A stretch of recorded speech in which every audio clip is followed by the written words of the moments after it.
ഇടുക്കി അടിമാലിയിലും പുതുയുഗ യാത്രാവേദിയിൽ തിക്കും തിരക്കും.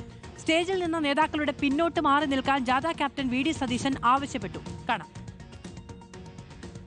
വേദിയിലുള്ള ഐക്യ ജനാധിപത്യ മുന്നണിയുടെ നേതാക്കളെ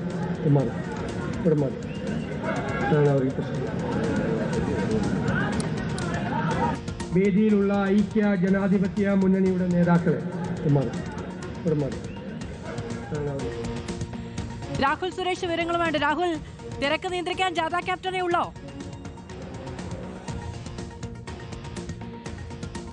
മാധു, നമ്മൾ കോഴിക്കോട് കണ്ട പോലെ തന്നെ വേദിയിൽ വലിയ രീതിയിലുള്ള തെക്കും തിരക്കും ഉണ്ടായിരുന്നു. പ്രതിപക്ഷ നേതാവ് വി ഡി സതീശൻ നയിക്കുന്ന പുതുയുഗ യാത്ര ഇന്ന് ഇടുക്കി ജില്ലയിലായിരുന്നു പര്യടനം നടത്തിക്കൊണ്ടിരിക്കുന്നത്. ആദ്യ പരിപാടി തന്നെ ദേവികുളം മണ്ഡലത്തിന്റെ ഭാഗമായ അടിമാലിയിലായിരുന്നു. അടിമാലിയിൽ വേദിയിലേക്ക് ഈ വി ഡി സതീശൻ കയറി വരുന്നു. അപ്പോൾ തന്നെ വേദിയിൽ വലിയ രീതിയിലുള്ള തിരക്കുണ്ടായിരുന്നു.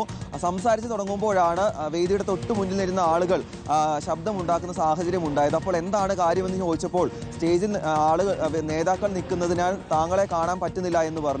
അങ്ങനെ ആളുകളെ താഴെ ഉണ്ടായിരുന്ന ആളുകളോട് ആദ്യം മര്യാദിക്കാൻ പറഞ്ഞു. അതിനുശേഷമാണ് സ്റ്റേജിലുണ്ടായിരുന്ന നേതാക്കളോട് മാറി നിൽക്കുക എന്ന് പറയുന്നത്. അതിന്റെ ദൃശ്യങ്ങൾ കൂടിയാണ് നമ്മൾ കണ്ടത്. 2 തവണ ഈ സ്റ്റേജിലുണ്ടായിരുന്ന നേതാക്കളോട് പുറകോട്ട് മാറി നിൽക്കുക എന്ന് പറയേണ്ട സാഹചര്യം ഉണ്ടായി എന്നതാണ് എടുത്തു പറയേണ്ട കാര്യം. ആദ്യഘട്ടത്തിൽ സ്റ്റേജിലേക്ക് കുറേയധികം ആളുകളും കയറി വന്നിരുന്നു. ഈ ആളുകളെയൊക്കെ വലിയ രീതിയിൽ വേദിയിൽ തിക്കും തിരക്കും അത് നിയന്ത്രിക്കാൻ ശ്രമിച്ച പ്രതിപക്ഷ നേതാവ് വി ഡി സതീശൻ. രാഹുലാണ് വിവരങ്ങൾ നൽകിയത്.